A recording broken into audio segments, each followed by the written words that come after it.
Good evening, everybody, and welcome to this Christmas reflection from the parish of Kidderminster East. My name is Robert Legge. I'm the team vicar of the parish of Kidderminster East, and it's lovely to be able to talk to you this evening. I'm sure you're very aware of the little trinket that I've got beside me this evening. This is a present that was bought to me by my wife about a week or two ago. And the principle is really quite simple. We've got a little decorated pot here, and inside the pot there is a lighted candle, and the heat of the candle rises up and it makes the angels spin round and round. And doesn't it look as if they are fairly moving? And as I look at this little decoration, I'm reminded of the busyness of that first Christmas night. How busy everybody was. It seems to me that just about everybody was in a hurry. Mary, once she was told that she was going to have a baby, she dashed off to see her cousin, who was also going to have a baby. Then you've got a ruler of the region, a man who wanted to do a head count for political reasons, and people were busy hurrying to their place of birth to register for the census. There was a deadline, and the whole country was in movement, with everybody trying to get back to their ancestral home.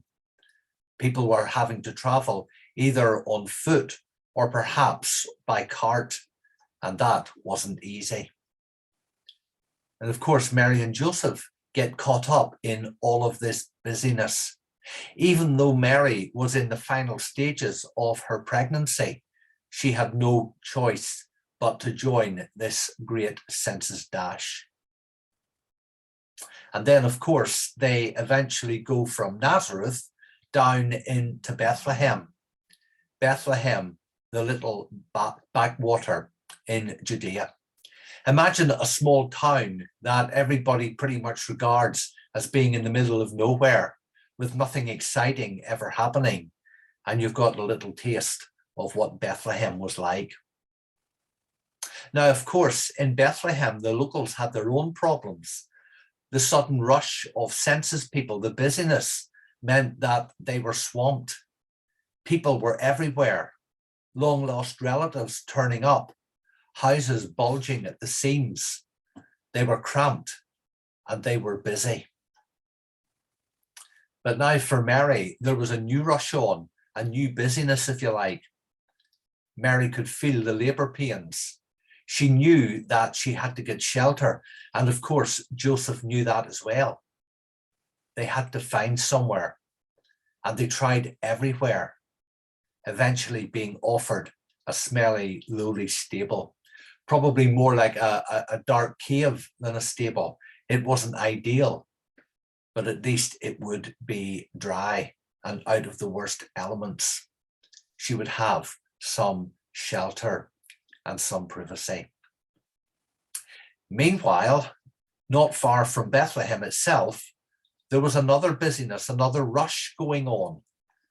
Outside of Bethlehem, there were sloping hills. And where you have hills, you have sheep. And where there are sheep, there are shepherds. Life as a shepherd was hard. You got little or no respect. And in society, you were regarded as being fairly low down. In fact, to be called a shepherd was to be considered something of an insult. But these were the men who were expected to guard the sheep from wild animals and to make sure that none of the sheep ever strayed away. To help with the lambing, they needed strength and they needed stamina. These were hardy men. They weren't frightened of anything. They were sitting around their fire when suddenly life got very busy. Angels, thousands of them, often called heaven's army, appeared. Now, of course, these shepherds, these angels didn't come with swords or with weapons. They came with a song. But at the sight of these angels, the shepherds were terrified. And as I say, suddenly their quiet evening became very, very busy. The angels told them where the Messiah was to be born, and they didn't hang around. They dashed off to Bethlehem to look for Jesus. And so when I look at this scene beside me, with the angels flying around, and think of the rush that I have in front of me, I am reminded of the rush of that first Christmas. But I'm also reminded of the rush that is around us here in Christmas 2021. Christmas can be a rushed season. Christmas can be a busy season as well. We wish for Christmas to come. We wish to have our presents. We wish to see our relations. We wish to see what we're going to get. We rush around to get last minute details and things. And of course, with the current pandemic, we've been rushing around trying to make sense as to what has happened to us and doing our best, I hope, to keep one another safe.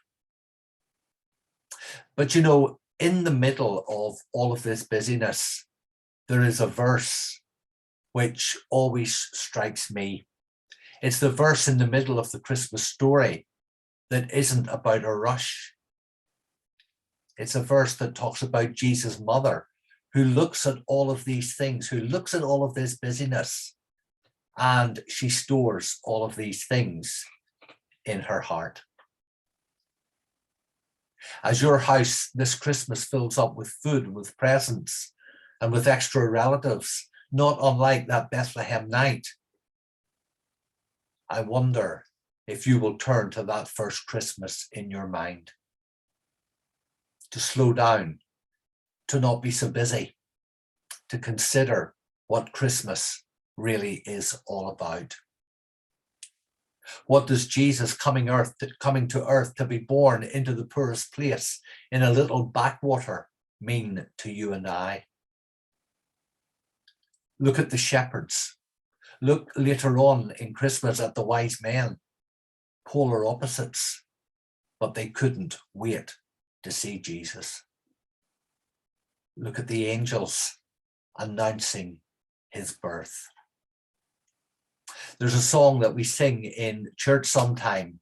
You laid aside your majesty. You gave up everything for me. You suffered at the hands of those you had created. Let's not be too busy in this Christmas 2021 to pause and to consider the true meaning of Christmas. The true meaning that unto us a child is born, unto us the Son is given, and he is Christ the Lord. On behalf of the parish, can I take this opportunity to wish you all a very, very happy Christmas and a very safe and a very blessed 2022. God bless you all.